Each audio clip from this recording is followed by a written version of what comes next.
Welcome back to the Caesar Method Inner Circle. Today, I'm answering 7 powerful questions I've recently received. Questions that get right to the heart of rapid strategic business growth and staying focused when life feels chaotic. If you're a business owner or investor or someone trying to take their goals to the next level, this issue is for you. I'll be sharing with you practical strategies, real stories, and frameworks that help you build clarity, consistency, and some results. I had Inner Circle members submit their most pressing questions for business growth, and I answer them in this video, at least some of them. And I'll wrap up this video with some tips for small businesses to build loyalty and stand out in a crowded market. So hang tight till the very end, and you'll get a bunch of information to help your business rapidly, strategically grow. You know, I'm Nathan Bush, and I don't fluff things. I just share with you practical insights I know from business that has worked in the past. And so grab your notebook and let's dive in.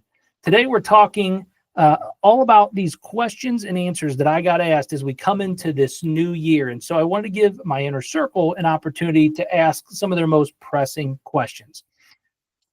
Now, I'll start this entire session by talking to you guys about what Benjamin Franklin had to say. He said, without continual growth and progress, such words as improvement, achievement, and success have no meaning. Today, we'd like to give words such as improvement, achievement, and success significant meaning inside of your life, however that looks. And so let's look at the first question that I was asked.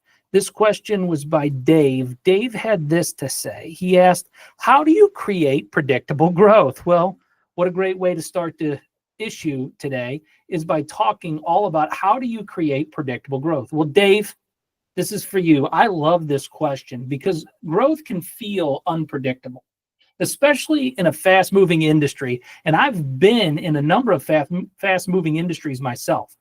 So what does predictable growth look like to you is the question I would have for you.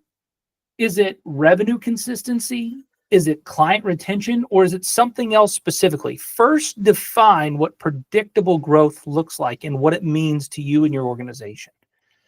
So there are 3 pillars that I've designed to answer this question today.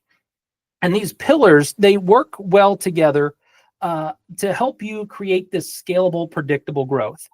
And the first pillar that I'd like to talk to you about is this pillar of systems. Systems. So a system is refining your processes so that you can scale without chaos. That's how we're going to define systems. Or how about this? A set of principles or procedures according to which something is done, an organized framework or method. It is called the Caesar method, but I digress. All right, so what is a system? Well, a system is defined by a number of structural components, okay? We've got to have structural components to every system within our organization. We've got to have the structural component built into the system of political stability. We've got to have the structural component built into the system of economic development. We've got to have the structural component of security, of social cohesion, and cultural identity. There are five structural components that are critical when you're building any system.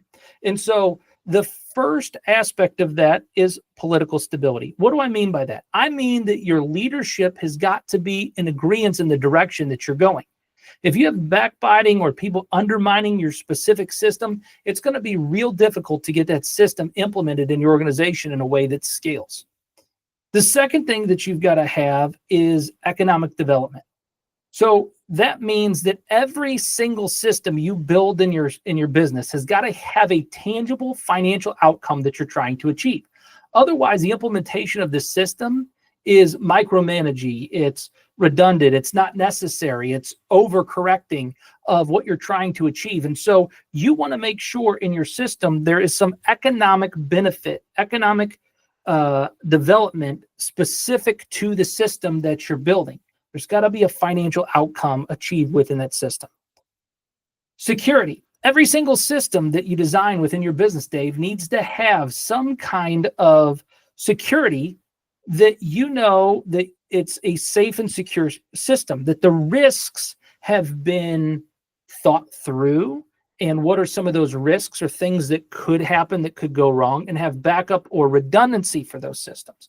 You've got to have social cohesion. This means, Dave, that your team has got to trust the system. They've got to put trust in the system and agree that the system is going to help you achieve the outcome, the economic benefit for themselves and for you.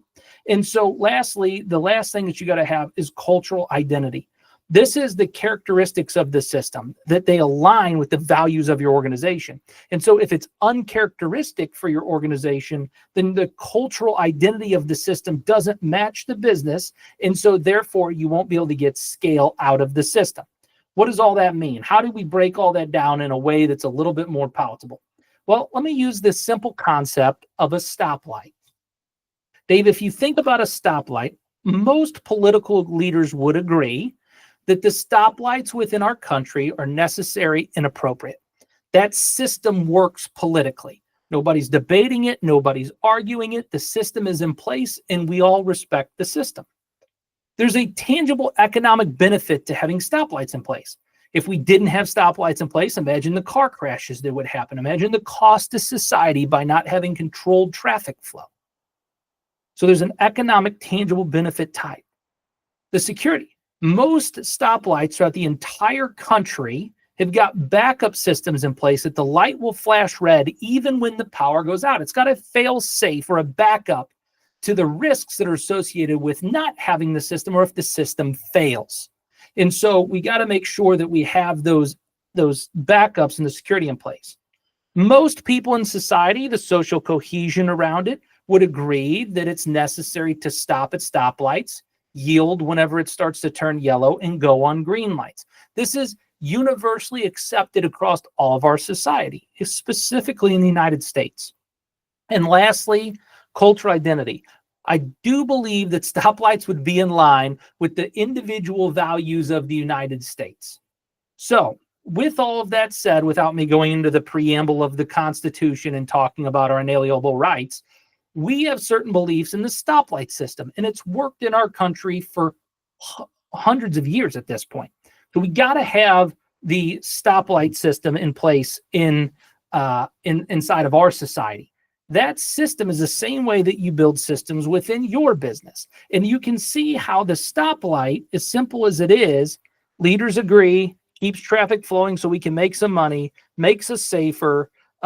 There's the risks of this system have been reduced. Society trusts this system, and it does have to do with some of our inalienable rights as a country as to why people would agree that the stoplight system is an appropriate system for our country.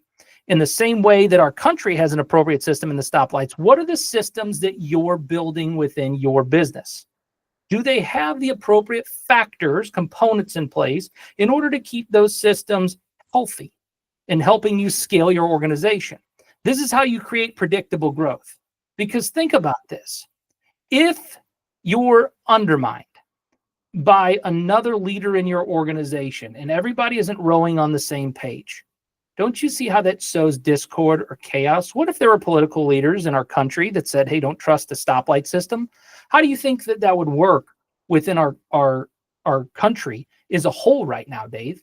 So you got to have systems that scale with those 5 components.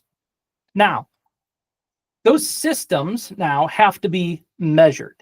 When I'm talking about measurement, I mean tracking the key performance indicators of the system. Okay, so we got to put measurements in place for all these systems to verify and validate that the systems are working properly. The reason the Caesar method is a rapid growth system is because embracing the method creates predictable growth wherever it's installed. And it can be measured for output, guys. You can grow by implementing and effectively utilizing the Caesar method within every aspect of your organization, whether you're talking about a lead generation system or a follow-up system or a management system or a finance and accounting system. The Caesar method works 100% of the time to help grow and scale that department. And if you have questions about that, feel free to reach out to me and we can go through a coaching session and I will work out with you guys one-on-one how you can install the Caesar method in whatever challenge you're having to help you overcome the growth within your business. So you can't manage what you don't measure. And when you're building a system, you have to build the system with measurements in mind. So there are 4 components whenever I'm looking at measurement of growth of a business that I want to look at. Those 4 measurements are leads. How many leads are we getting into our organization? Okay. Once I know how many leads, I want to know how many appointments we're getting as a company. Then I want to know how many presentations we're making as an organization and how many of those are yielding into sales. Then once I know how many of those are yielding into sales, I want to know specifically what the average sales price is and how many repeat customers or repeat purchases and referrals I'm getting from each one of those purchases. So your lead to appointment, your appointment to presentation, your presentation to sales, in your sales to repeat business, along with understanding your average sales process. If you can measure those aspects of your business, you can look at growth in a predictable way, because you'll know how much investment it takes in order to generate how much in leads that you're getting for your organization. You'll know how many leads it takes to get an appointment. You'll know how many appointments it takes to get a presentation, how many presentations it takes in order to get a sale, how many sales it takes in order to get the repeat sales volume that you're looking for in your business. And those pieces can be measured across any organization in any company. Now, you're talking about any company, Nathan, and I could hear what some of you guys are thinking. What about like online businesses? Well, online businesses use funnel systems or use customer journey systems that work very similar to this CAPSARS that I just pointed out to you as key performance indicators. Okay, so if you can look at every aspect of the funnel or the customer journey and ask, are they moving from step 1 to step 2? You can begin to get the same KPIs within that customer journey or funnel. And so measurement is critical when we're trying to build or create sustainable growth. And then Dave, lastly, it's so critical that we get consistency. This is showing up every day with activities that drive results like lead generation, client engagement, and service delivery. We got to have consistency if we're going to get scalable, predictable growth. So in order to understand consistency in your business, don't look at consistency, because I think conceptually we all understand and know what being consistent is. But to understand consistency, we have to look at the opposite of that. So in your system, is there variability? Is there unreliability? Or is there irregularity? Okay. Is there variability, unreliability, or is there irregularities inside of your system? So even if your system is working well, it's got all the 5 components and it's measurable with the KPIs of the CAPSARS that I talked about in those 4 measurements that you're really looking at, each stage to each stage. And you know that you can get a specific output if there's variability in that output, or there's unreliability, or if you have irregularity in the output of that, you don't have consistency. And so that's why you're not getting predictable growth. And so the consistency, there are 7 different places in any business as we're looking at the framework for this and I'm trying to help you guys understand how to get predictable growth. You have systems, measurement, and consistency. There are 7 things that are going to stop your business from being consistent. And they are, number 1, lack of intention. If you don't have intentionality in your business and you don't have a specific intention, you can lose focus. And so therefore you'll have variability, unreliability, or irregularity. You will have those same things if you have procrastination or poor time management going on by people in your business. You'll have those unpredictable results when people are resistant to change within your organization, or if fatigue and burnout set in. You'll also have challenges to achieve your consistency within your organization if the environment or external factors have a say-so into your business, or there's poor process documentation or lack of motivation. Okay, those are the 7 areas that create irregularity or variability inside of your systems. I want you to think about systems for 1 second, like plumbing in a house. Imagine that you had a plumbing system, let's, for instance, the sewer system, fail inside of your business. Those 7 things that I talked about are the blockages that keep you from having predictable growth or constant sewage flowing out of your home. I just had recently a challenge with sewer pipes in my home, and the sewage system failed. And so that reminded me that those 7 things are very similar to when the sewage system failed inside of my house. So they're like being blocked up. When that system fails, you can't the sewage became irregular. It was unreliable, and it had variability in its results. And so if you think about it like that, lack of intention is a blockage. That's a challenge that has to be solved within putting a system in place. Because if people don't understand the intentionality behind the system, there's a blockage in way. Same thing with procrastination or poor time management. They're blocking the consistency from happening. How about resistance to change? If people are being resistant to change, they're blocking consistency within your organization. Change is going to happen. Organizations have to change. New systems have to be installed when old systems wear out. I was thinking about it from this whole sewage situation that I had inside my home, and we have this pump. And this pump literally pumps sewage from the septic to the main sewer line. And this pump failed. Well, a new system had to be installed to pump the sewage out of the tank to get it to the street. And when that system failed, if we put a new system in that was resistant and didn't work correctly, then the system's going to fail and I can't get predictable growth. Fatigue or burnout. That system actually did burn out over time. And so you got to constantly guard your organization against fatigue and burnout. Environmental factors. Had the weather played a part in the burnout of that machine? I don't know. But your organization has political changes and has workloads, and all of these things can create the economy can change. All these things can change the need for a specific system within your business. If you have poor process documentation, if people don't know how to follow the system, you're not going to get predictable growth. That's like a blockage, a backup, an unfunctioning sewer. And so the same thing is if we have lack of motivation. And all of those things as a leader within your organization, those are things that you control, Dave. So, I hope you significantly understand that by having the proper system with the right measurements in place and being consistent with that system, you yield predictable results within your business.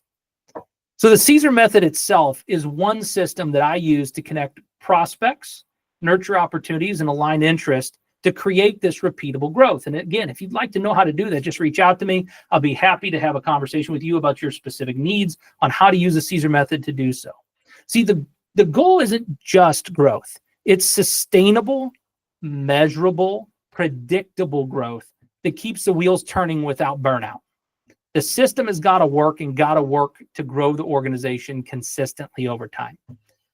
Imagine knowing exactly how many new clients or sales you're going to bring in each month because your systems are dialed in. That's the real peace of mind that you get, Dave. And so if you like, I can share more details and break down how I apply these systems to my business. If you just reach out to me, I'll be happy to help you. With that said, Peter Drucker had this to say: if you can't measure it, you can't improve it. No truer words have ever been spoken. So guys, when we talk about how to get predictable growth, we got to make sure that we're following those 3 steps: building the system, measuring it, and getting consistency over time. All right, let's go on to question number 2 of the 7 questions that we included in today's issue of the Caesar method. So Amy, I totally appreciate you asking this question because I've been asked this question by lots of other people just in my personal life without even being a part of the Caesar method or any of the things that we do that I've been doing in business. People who are friends, family members just ask me this question from time to time. And so this is a great question here. Why are there different seasons in business and not more consistency? So I just talked a little bit in the last question about consistency, but Amy, I want to answer this question. Why are there different seasons in business and not more consistency? To better prepare you for the different types of seasons that you're going to incur within your business. So I got to ask you this question. What patterns have you noticed in your own business seasons? External forces, internal shifts, market cycles? I don't know. What have you noticed? Take time and just think about it. What are the different seasons you've noticed in your business? See, I really think that there are 4 different types of seasons that we have to be paying attention to when we're talking about our business. In these different seasons, there are cycles that happen for a number of different reasons. These different reasons are the different seasons that I'm talking about, okay? So what are these different cycles? What happens that causes these ebbs and flows in businesses? Number 1, there's literally market cycles. Every single market, if you read Adam Smith, Wealth of Nations, you'll learn real quickly that there are market cycles. And these market cycles are unpredictable forces that just happen within economics. You know, it's fascinating when you think about these market cycles. They might be things that are as natural as like holidays or just economic changes or trends that happen in society. If you can work to better understand these things in your business, you can better understand the season that you're in. The second kind of season that happens, or the reason seasons happen, is internal focus. So sometimes we're building systems like in the winter, or we're harvesting like in the summer. These are internal things that are going on that have nothing to do with the holidays or the economic changes or the trends that are going on. They 100% have to do with what's going on between your ears. And so it's okay that you as the leader of the organization go through multiple different seasons. And so it's rightfully understood that your business is going to go through different seasons and not have as much consistency. Then the last kind of reason that seasons happen within business is the adaptability gaps. This is when consistency happens when we anticipate the shifts and adapt faster. So our ability to anticipate these different shifts, whether internally or externally, they help us to create consistency when we're able to identify the shifts happening more quickly. So I'll tell you this. I know that seasons are important, right? There's 4 different seasons: spring, summer, fall, and winter. And this is going to happen in every business. What I have learned over the years is when you're in the spring and you're getting new business growth, and it's all the colors are starting to come back in your business, and you're starting to feel much happier. Maybe there's a little bit of rainfall, maybe a lot of rainfall, but it's bringing up beautiful flowers within your organization. When you're in the spring, I want you to think to yourself, winter's coming. Winter's coming. I got to make sure that all of my systems are intact for when winter hits. And I'm going to make sure these systems are going to be operating at peak efficiency through the spring as we head into summer or harvest season in fall. Okay. So in the spring, I want to be thinking winter and prepping for winter. When it's the winter, what do you think I want to be thinking in my business about the spring that's going to come? Because getting my mindset right in the winter for the spring that's about to come will help me survive the harsh winter with the opportunity and with the positivity that's going to help me achieve those thought patterns that will limit the amount of internal focus issues that I'm having with the season that I'm currently in. Okay, so that's always been helpful for me, is to look at those different seasons. You got to ask yourself authentically, though, what season are you in your business right now? Where are you at with the holidays, with the economy, with the different trends that are going on? Where are you at personally? Identify this first. Kind of write it down, jot it down. Then you got to go through and you got to assess something. I call this a SWOT analysis. I'm sure that this term is pretty popular and has been used by MBA management business books for decades now. That's assessing your SWOT, your strengths, your weaknesses, your opportunities, and threats. So you got to ask yourself, what are my strengths? What are my weaknesses? What are the opportunities for my business? And what are the threats? Then once I understand those things, it's really important and imperative that I do assess my business so I know where I'm at and what are these things that are going on. Then you can implement what I call just-in-time learning in your business. What is that? Just-in-time learning is where you go to YouTube or an audiobook or you buy a book specific to something, a problem that you're trying to solve. There are literally hundreds, if not hundreds of thousands of books out there on the specific topic, trying to solve your specific problem that somebody else has probably likely already been through in their business and can solve it if you'd only take the time to go study those people. And you don't have to study all of their work, their life's work. You can study the specific solution to the problem that you're having, whether it's an audiobook or a YouTube video or whatever. The other thing that kind of helps with the different seasons and economics in your industry is to look at trade magazines. Trade magazines are great places for you to get up-to-date industry information about what's going on with the trends so that you can stay on top of the market cycles and prepare yourself internally for the different shifts and changes as they're coming so that you can work through the adaptability gaps. Once you've completed your just-in-time learning, you've done your SWOT analysis on yourself, and you've identified or assessed where you're at. Then what I want you to do is pick an intention for the next 90 days. So if you want to weather these different seasons, expand what you're looking at. If things are terrible this week, start looking at 90 days. If 90 days has been terrible, the last 90 days, you're in winter for the last 90 days, start looking at the last year. If the last year has not been great for your business, start looking at the last 5 years. Until you have 5 years of data on any business, you really don't understand any of the economic cycles, any of the market cycles, or how the holidays impact your business. So take time to help yourself better understand these different seasons by setting an intention over the next 90 days on what you can control, what you can focus on, and what you know you're going to do based upon your strengths, weaknesses, opportunities, and threats. By having a 90-day goal that you're working towards, or a 90-day intention is a better terminology for that.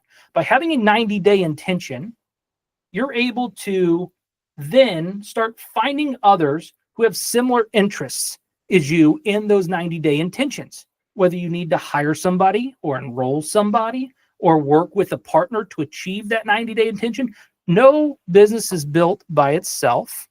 Every company needs other people, whether that's partners or whether that is hires or whether that is customers that are helping you achieve your intention. And so you need to align over the next 90 days your intention with those aspirations within your business, whether it's hiring, enrolling people, working with a specific partner, whatever it is that you're trying to do. And then whenever you're working with those people, again, make sure you're asking others if they know people who can help you with your intention that you're trying to achieve over the next 90 days.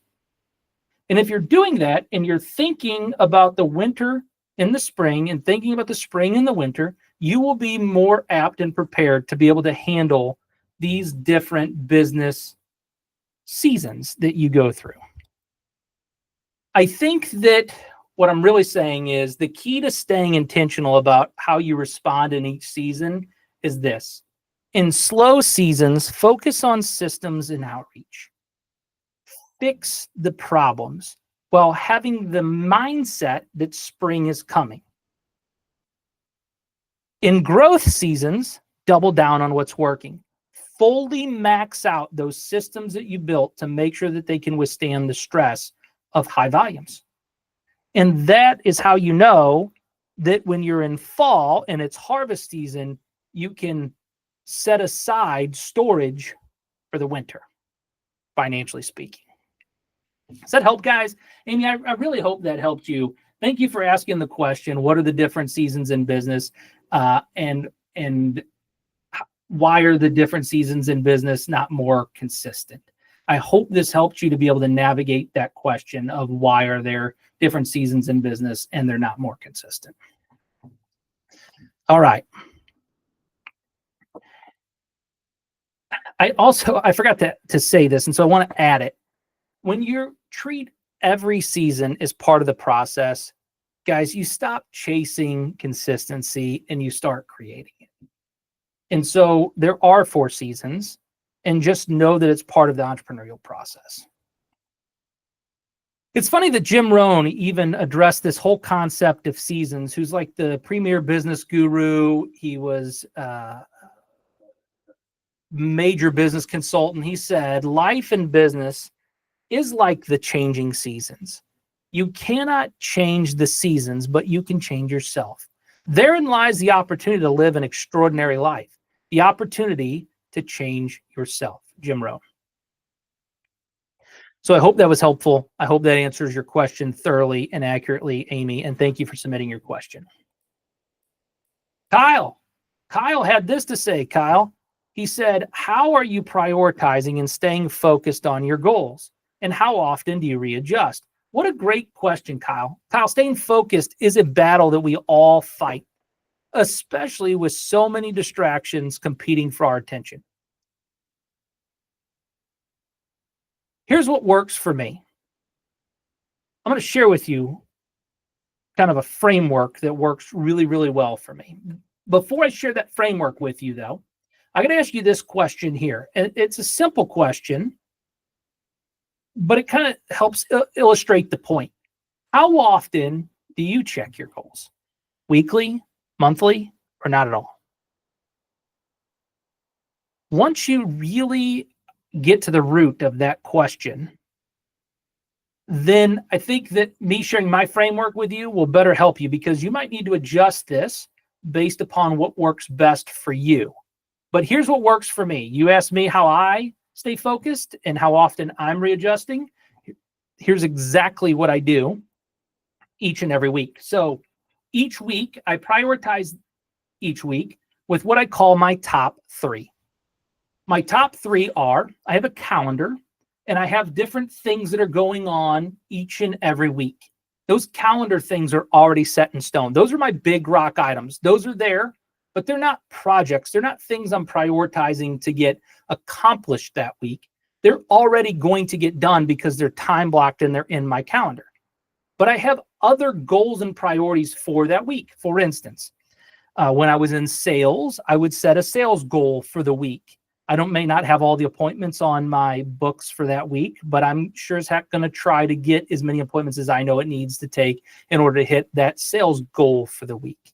When I was managing, I might have had a goal in order to get a specific project moved along by the end of the week. See, there's a difference. And so it depends on what you're doing. For me personally, I pick my top 3 priorities right now. These are 3 projects, 3 things that I know that need to be done in the month by the end of the month. For me, I record a lot of content. So I know that there's different videos that have to get done and recorded, and they have to be prioritized. And so I pick the 3 most important tasks that I'm going to move my goals forward. Okay, so whatever those overarching goals are, my big goals for the year, the ones that I've laid out that I'd like to get done over the next 12 months, I'm going to pick 3 important tasks to help move and prioritize those top 3 things towards those goals. And like I said, a lot of that revolves around me creating content or different videos. For you, it's going to be different, but I recommend that you pick your top 3. Once you pick your top 3, check your goals every morning and every evening. I have a legal pad. And on that legal pad, I don't know about you guys, but I write down my goals on the legal pad each and every single day. What do I need to accomplish today? What do I need to work on? And what's closest towards my priorities that I'm trying to achieve? And then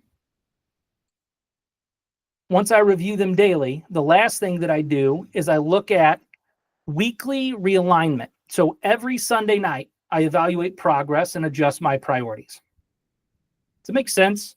You're going to want to prioritize those top 3 things. I look at priorities like week to week, like running a race, like sprints.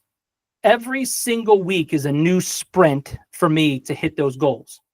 How close am I getting towards those goals at the end of each week? Help me mark the progress on that race. And the faster I can get those goals done and knocked out, the faster I feel accomplished and the more successes that I am building in my own character each and every week. And so building these goals and working each week to achieve those goals as fast as possible builds my confidence. And so that's what I highly recommend to you, is that you work hard each and every week to achieve your top 3 priorities that you're working towards as fast as possible. You measure them daily and you look at weekly how far you've come. See, small, consistent adjustments are more effective than big, infrequent overhauls. Small, consistent adjustments. So if you're running week to week, you can make adjustments. If you're looking daily at what's going on, you can make small adjustments towards your big goals. The goal is to stay the course without getting derailed by the urgent at the cost of the important. I'll talk to you about that in just 1 second. I'll get more into that in another question on this video. But I don't want to get derailed by urgent things, by people who need my time. I want to stay focused on what's important and achieve those goals. Imagine knowing at the end of every week, you've moved closer towards your big goals and nothing was wasted. How would you feel about yourself? This question that you're asking about, how do you prioritize and stay focused on your goals, and how often are you really adjusting? Really at the root of it, Kyle, what I'm feeling from this question is, how do you stay confident in achieving things so quickly? And it's because I make these adjustments on a daily basis. I'm looking at my priorities on a weekly basis and evaluating those things. And I'm running towards the overall big goal that I'm trying to achieve for that year as fast as possible. I'm trying to get that goal done. So I'm tenaciously working on achieving that outcome. All right. So I can share with you my weekly goal setting template, Kyle, if you'd like. Just put a time on my calendar and we can get together and I can share with you the template and we can work through some prioritization, whatever it is for you, whatever works best for you. But that's how I prioritize and stay focused on my goal and how I readjust each and every week. You know, it's really funny that you asked that question, funny like peculiar, not funny like haha, because Grant Cardone had this to say: never lower your target, increase your actions. And that couldn't be more accurate for this conversation when we're talking about prioritization and hitting goals. Like, you have a goal for the year, you're just not taking enough action in order to accomplish that goal. And so that's why those prioritizing weekly is so critical and why it works so well. I appreciate this quote so much from Grant Cardone because I kind of live that out. I take a lot of massive action each and every day, each and every week, and each and every year. All right. The next question that I got was from Erica. And Erica asked me this question. She said, what's something that you absolutely will not skip over in your daily agenda? Well, because we're talking so much about stuff leading into next year, and we're talking a lot about prioritization and seasons and systems and all that kind of stuff, this requires a lot of thought and a lot of intentional preparation. And so, yeah, Erica, it's not that deep. Every day I set aside a minimum of 30 minutes to think and plan. Whether it's reviewing my goals, solving a problem, brainstorming opportunities, this time helps me stay intentional and avoid running on autopilot. I don't run on autopilot. I run with intentionality. And so my suggestion to you is the one thing you shouldn't skip every day is sitting down and taking time to think and plan.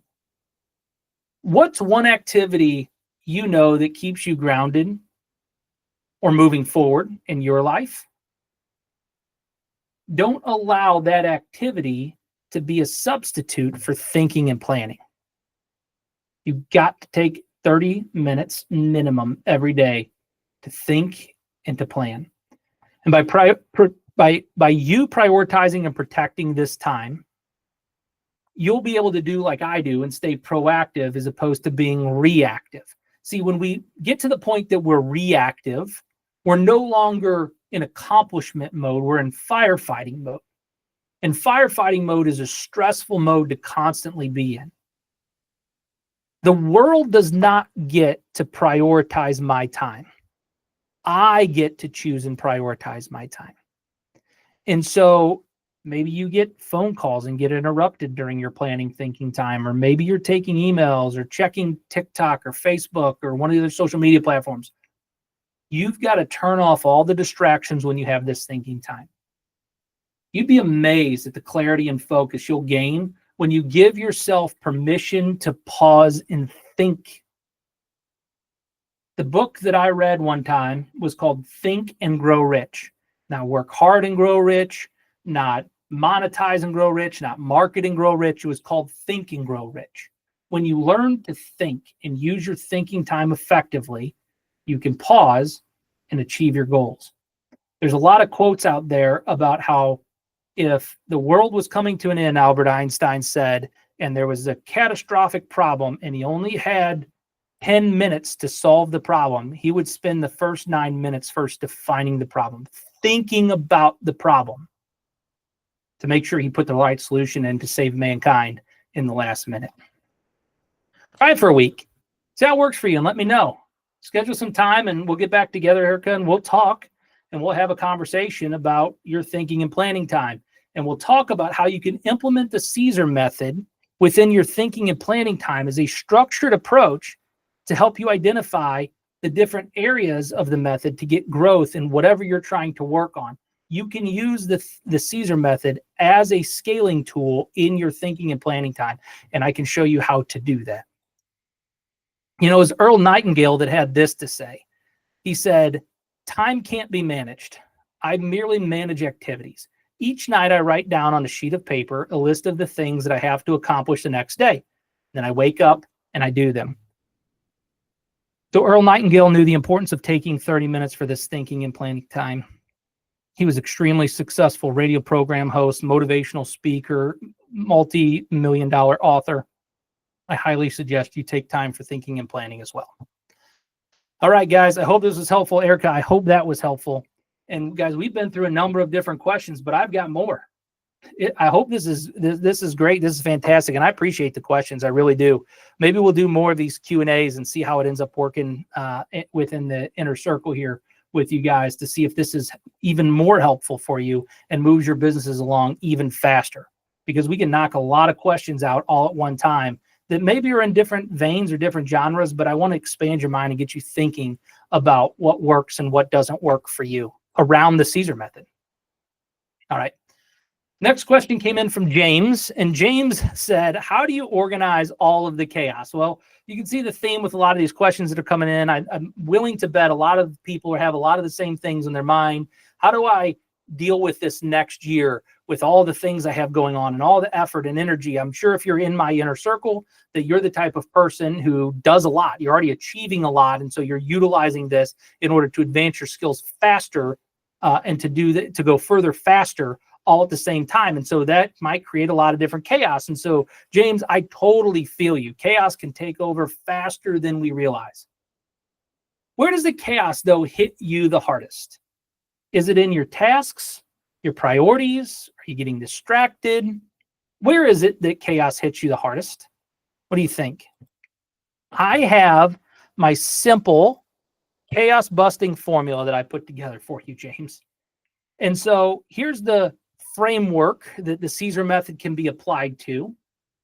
However, this framework has been instrumental in helping me. I learned this framework a number of years ago, and I put down an idea on some paper when I was organizing things, and my business got organized so fast that we started to scale. It was the first time I took a business from, like, let's say 1,000 doors under management we went to 3,000 doors under management in 2 years, because I used this one formula that I'm about to teach you, James. So, bear with me, hang in there. I hope this is helpful for you. the first thing that you've got to do in this chaos busting formula is brain dump. You have to write down everything in your mind. And I've got a way that I do this brain dump, and I want to share it with you because I find that the way that I do this brain dump is significantly helpful in helping me get through the chaos whenever I really feel overwhelmed with a lot of things that are going on. I'll start in the middle of my paper and I'll draw a circle. And in that circle, I'll write whatever that idea is that's really bothering me, that I need to solve, that I think is difficult, or overarching concept. I might just put the name of my business in the middle of that circle if I really feel my business is in chaos. Does that make sense? You just start with the overarching theme or idea that has been on the top of your mind. Then what I'll do is I'll draw spokes off of this. And in those spokes, I'll have different aspects in my mind that have to do with that initial idea, that initial problem, the initial thing that I think is causing me the most chaos. And if I don't know, I'm going to start the most broad and move to the most specific aspects of things. So if it was my business, I might say, for instance, we own a property management company. I might say red maples in the center. And then I might have 3 different areas of red maples that I'm trying to get solutions to because I feel like it's chaotic. Maybe it's maintenance, or maybe it is lead generation, or maybe the concept is we need to hire more people and I just haven't been able to hire more people. And so I'll write that down. And then, because my mind works, I like to jump back and forth and my brain is not as organized as it needs to be all the time. Maybe this is helpful for you. Off of maintenance, I might start, thinking about each aspect, maybe how much per hour I'm paying the guys, or if there's any bonuses that we can offer the guys for maintenance. Maybe it might be that there's a different aspect of construction versus work orders, right? And so I need to organize and operate those 2 different aspects. And then within construction, I might be thinking to myself, okay, I have a construction crews. I have 2 different crews that I need to be thinking about. This crew's led by this guy, and this crew's led by this guy. And so there's issues going on with this person within this construction crew that I'm having the most difficulty with. What are 4 different ideas that I have to be able to solve that challenge with this guy that's going on? And wow, amazing. Now I'm starting to get clarity where there was confusion because I got it out of my head and onto paper. I hope that makes sense. Once you have this aspect of the brain dump done, then you're going to create an urgent and important or can wait style metric. Stephen Covey, in his book, 7 Habits of Highly Effective People, talked about a scale that looks, or 4 quadrants that look like this. Okay. And on this, we have over here things that are important. And over here, we have things that are urgent. And as we go up this way on the scale, things are more important. And as we go over this way on that scale or that structure, things become more urgent. And so things that are up here are important. They're just not urgent. And things that are down here are urgent. They're just not important. And here, they're not important and they're not urgent. And up here, they are urgent and important, or important and urgent. Do you guys see that? So you got to prioritize which quadrant of the box are these items that need to get done. Are they important? Is dealing with this construction issue with Jay out here, is it important? And is it urgent for my business? And so I might write something like, I might put a little note out here when I'm organizing these things and just say that this one out here is urgent, but it's not important, right? And that better helps me be able to identify, okay, what do I need to be working on this week, this month, this year? What goals do I need to set? What are the intentions that I need to set? Do you see how if you can identify these things as urgent, important, or it can wait, it helps you to be able to limit this chaos? When I found this, guys, my business has started to skyrocket and grow so fast. And I hope this is helpful for you, because this is proprietary information, the way my brain works and how it can help you achieve your goals. And so as I'm thinking through this, there is a method to the brain dump madness, and I use the Caesar method to do it. And so, James, if you needed help implementing the Caesar method to be able to identify all these different areas of your business, I can show you how to implement that and how I do that as well. All right. Caesar method is a framework that gets growth when you're doing these activities, when you're brain dumping, you're categorizing, and finally, you're systemizing those different aspects of the things that you're categorizing, right? You have to build a daily, weekly, monthly routine to handle these different noises. And so you got to put a system in place to be able to deal with all of these different chaoses. What are you going to do when somebody interrupts you? Is there a system in place to answer the phone?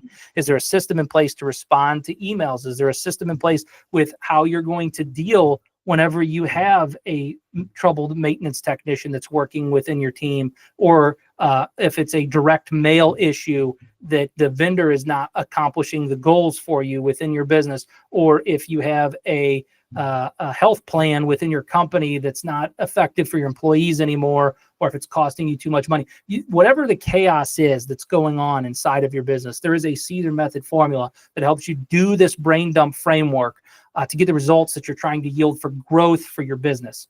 And so I highly encourage you to use the system and to build daily, weekly, and monthly routines in to handle those things that are urgent, important, and things that can wait within your business.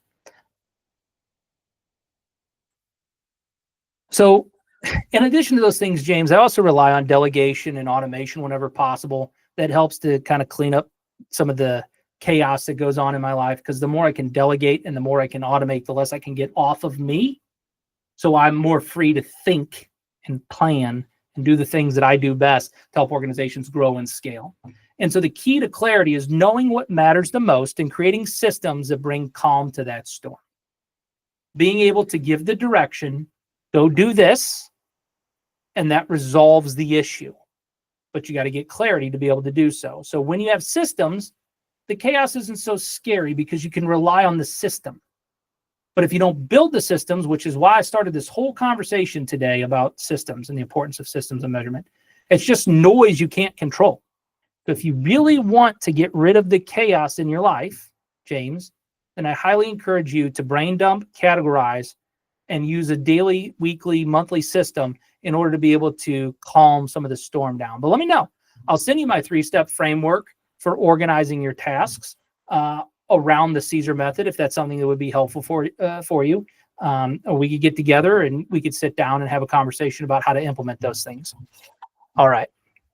I hope that was helpful, because that is something I have been using for years, and it has worked really, really well for myself and a number of a very small group of people that I've taught this brainstorming, brain dumping technique to in the past. If you didn't know about this and you just saw these circles on my paper, you'd probably think I'm crazy, but it's actually the way that I'm organizing my thoughts about everything that's going on in my life. And so I've also found that writing things down can be therapeutic. It can reduce some stress and take a lot of tension off of anything that I'm working on. So there you go. That's the 3-step formula. It's my simple process for chaos busting. There's the chaos busting formula. Thanks, James, for asking the question, by the way. Look, a simple act of writing down a goal and making a written plan, the simple act of writing down a goal and making a written plan for its accomplishment moves you to the top 3%, according to Brian Tracy. Just having the goal written down, just having the plan written down moves you to the top 3%.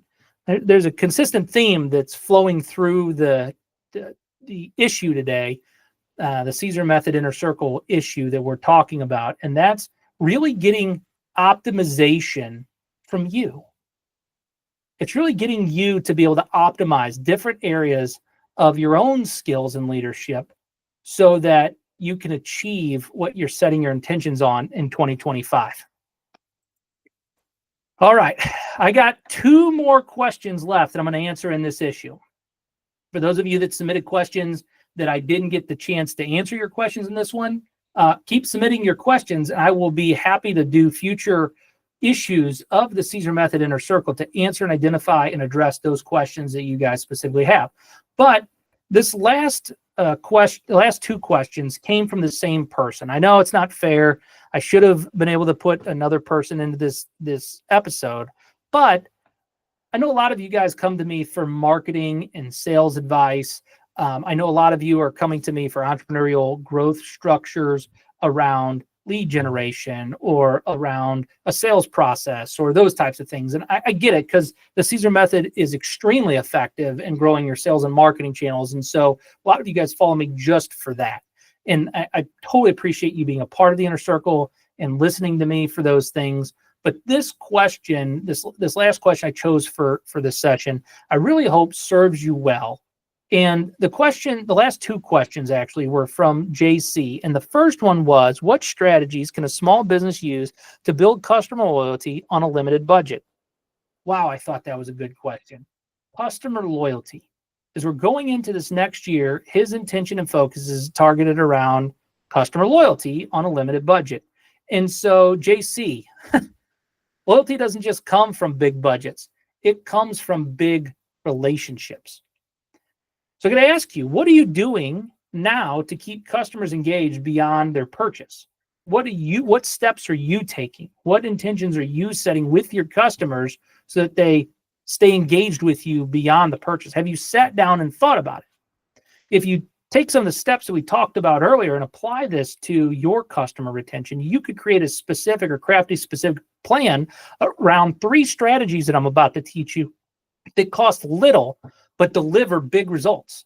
And so it's extremely important that you follow the process that was just outlined, but you're going to gain exponential loyalty tailoring these 3 strategies specifically to your business. So JC, I hope this helps you be able to create some customer loyalty. And here's the 3 strategies. Strategy number one is you got to show appreciation. If you want to create loyalty with people, you've got to show them that you appreciate them. This can't be automated. This has got to be intentionally planned. This has got to be work that you or someone in your organization specifically does to send thank you notes or small gifts to your top best customers. You got to show people that you appreciate them. Appreciation helps your customer value appreciate. And so it's critical that you show appreciation to your customers. It's also important that you personalize things. So remembering names, I get so many emails from people. Oh, thank you. It's generic. My name's not even on it. They don't have any of my preferences on. Nothing that's specific to the relationship with me at all. It's just automated garbage and junk. And so remembering names, preferences, and milestones or events that have happened, they show people that you care. Bringing things up in a way that you've actually connected with somebody previously, or sending a personalized thank you handwritten note to somebody. These things tell people that they're appreciated and they add value to them, which is the 3rd part of the strategy. See, you can do things like offering free tips, guides, check-ins, and these things all add value to people. Just like the Caesar Method Inner Circle, I hope that these strategies, tools, tactics, and tips all add value to your life. And so I hope that creates engagement and builds appreciation with you as a customer and builds your customer value with our organization. The same is true with your business. You've got to add value to others.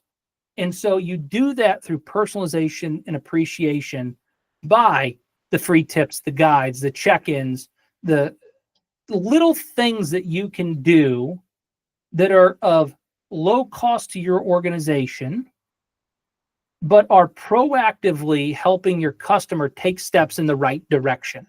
They're improving your customer's business or life or relationships in some way, shape, or form, and you're doing it because you care about them. Walt Disney had this to say, JC, and I found this quote to be so appropriate for loyalty. Do what you do so well that they'll want to see it again and again and bring their friends. So at the end of the day, design what you do so well that when you do it, people want to see it again and again and again and again. And when you do, you'll build loyalty with people. Consistency in your brand yields long-term results of care and kindness with your customers, shows appreciation, and therefore adds appreciative value to each customer or client. And JC, I appreciate you asking the first question, but I thought the second question for the audience today was just as good. And that second question was, what are the most effective ways for a startup to differentiate itself in a crowded market?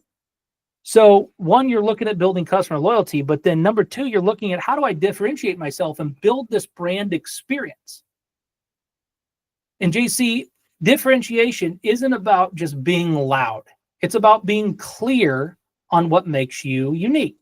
So what is your unfair advantage? Your story, your offer, your approach. How are you approaching business? What are you unique about? What makes you different? In order to achieve that, there is a formula. I'm sure you can tell by now, by the end of this video, as we're coming to an end, there's 3 steps to pay attention to. And the 3 steps are, step number 1, clarify your niche or your niche. However you specifically say that. A lot of people go back and forth on how to pronounce that. But clarify your niche. If you have to be an expert in something. So how do you know what that something should be for your customers? You either need to be an expert or partner with experts in something. And so I have found a simple way of identifying what my expertise lies in. We're going to draw 3 different circles, or a nice Venn diagram. And over here, on this side of the Venn diagram, you're going to list out your passions, things that you're passionate about. Up here, you're going to list out your things that you just love, or your likes. So things that you're passionate about, things that you would do even if you weren't paid, things that you love, just different areas of your life, different topics, industries, whatever it is that you specifically love. And then over here, we're going to write out our skills and our talents, right? So these are our strengths, things that we're strongest in. And we want to build and craft a business around our passion, our interests, our love, and our strengths and our talents. If we do that, then what's crazy about that is you begin really clearly to be able to focus on clarifying the niche that you want to be in inside your business. Pick micro targets at first. Start small. The more specific, the more that you are not general, the less generality to your business, the more somebody else is likely to raise their hand and say, that person is different because they're specifically for me. Then once we've clarified our niche, we're going to look at what pain we can heal. We've got to have a pain that passion, love, and our skills and talents, where they all overlap, whatever that industry is, whatever it is, that's our specific niche that we're focused on, where all those 3 things overlap. Those people in that very tiny triangle of people, right? This itty bitty little triangle of people, they all have pain that needs to be healed. And so we want to look, this little triangle right here that I'm talking about, this is the pain. These people in here have pain that they need healed. If you can figure out what that pain is that this select group of people here needs healed, you'll have a unique business. In our property management business, we built a company around providing institutional style management for small multifamily real estate investors. Small multifamily real estate investors have a challenge. They don't have good operational efficiencies and scalability available for them in the property management industry. So we crafted a business specific to that niche. I was interested and passionate about real estate. I have plenty of skills and talents in real estate, along with licenses and the whole 9 yards. And then lastly, I love small multifamily. Single families are not as fun for me. I love small multifamilies. And so because of those things, we're able to create a niche around institutional style property management of small multifamily rental properties. And that's why I have a live cast that I do every Friday, and I do that for free. Even if I didn't have a business, I would still do that live cast because it's a passion of mine. And I love helping small multifamily investors, and I have a natural skill and talent for that. Does that make sense? So that's why it's so important that you clarify your niche and you understand that those people have pain that need to be healed. And so you're going to solve that pain with your unfair advantage, your story, your offer, your approach. When I tell my story in property management, it helps people understand why they should do business with me and why I'm unique. I have over 15 years of experience. I've helped organizations go from 2 million to over 20 million in revenues, and I did that type of work in just under 4 years. You heard me tell a story earlier about how I helped an organization scale from 1,000 to 3,000 properties in just under 2 years. I bought 5,000 properties over a 2-year time frame between Texas, Kansas City, Indianapolis, Iowa, St. Louis, all throughout the Midwest. And I was responsible for all of the internal operations of those things. I tell stories about different apartment communities that I specifically turned around. Within 9 months, we took them from $45,000 in delinquency to under 2% delinquency of overall gross revenues. I tell the story about different apartment communities that I helped scale, that I personally leased 30 units a month, 3 months in a row, to fill up the entire building so that we could stabilize occupancy. I tell these stories of portfolio and small multifamily management to help back up the uniqueness of our business statement. Does it make sense? I hope that's helping you, JC, on how I crafted that uniqueness in the property management industry. Now, I also do work. I do consulting work, is the VP of marketing and sales for a company called BBC Global Services, soon to be Snapscale. This is a virtual assistant company that specializes in hiring HIPAA-compliant healthcare virtual assistants in the Philippines. They provide labor for around $11 to $12 an hour for medical offices in the United States to do front office and back office work. We crafted a niche in an industry around HIPAA-compliant virtual assistants that's very specific. And it's specific to specific industries. We focus on things like physical therapy, or we focus on things like ocular facial plastic surgeons, right? We have a specific target and a niche and a solution for a pain that they have, which is expensive labor that doesn't show up and doesn't do a good job. And so because there's a pain and we heal it and we have a specific niche, people want to do business with us. But that's not enough. Then I layer in my story personally about my experience in the medical industry. Like I said, we went from 2 million to over 20 million in revenue, and we did that in just under 4 years. I did that by hiring HIPAA-compliant healthcare virtual assistants through BBC Global Services, now Snapscale, right? So by doing so, I have specific experience doing what they're trying to do and achieving the goals that they're trying to achieve. So I've already done what they're trying to do in a specific niche that's not available anywhere else. That's a unique story. And so by having a unique story and having a unique brand and having the scale thought process behind me, along with being the author of the Caesar method, we can implement the Caesar method for training and teaching and scaling the operations of each one of their new hires. And so, guys, this is how you craft that unique story. It's got to be tailored to the pain that you heal and the niche that you solve. Not a lot of people are going to tell this to you guys. Now, how do you do this? You sit down, you make it a priority and intention for yourself, and you follow the processes that I've outlined and that I've shared with you throughout this entire video. Differentiate yourself, guys, by being authentically you. You have to know yourself to grow yourself. And your competition can't copy you. And so that's how you make your business unique. You help tailor the solution of your business around who you are and why people should do business with you.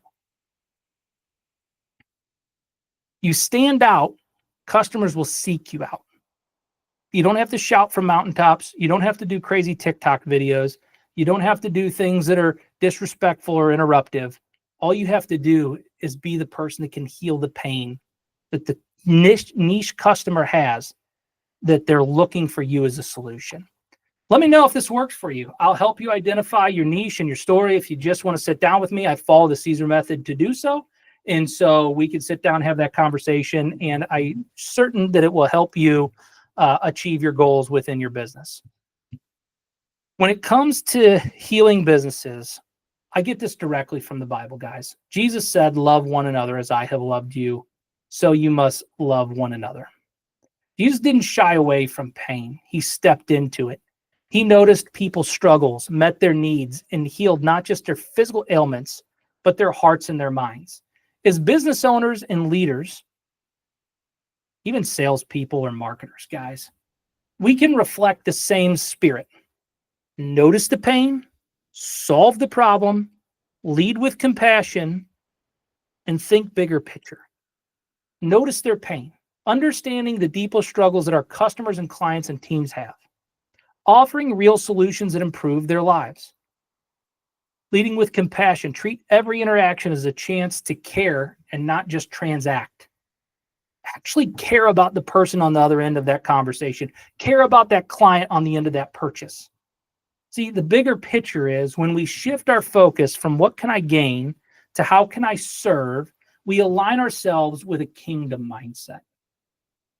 Business becomes more than profits. It becomes a ministry for you. It becomes a way to heal others. When I worked in the hearing company, I used to say, we can't walk on water. We can't raise the dead, but surely we can help people hear a better day. And I still believe that's true to this day with the businesses that I work in and the businesses that I do. The pain that I heal is real pain. And I'm here to help serve clients and customers in the exact best way for them. And look, Jesus taught us when we serve others, the rewards will follow. Give and it will be given to you.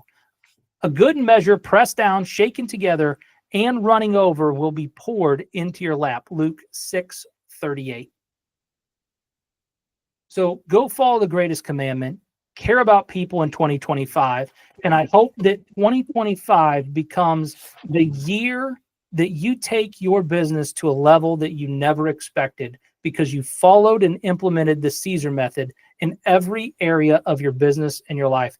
If you have questions about it, reach out to me. I'll be happy to help you. You guys have a great 2025.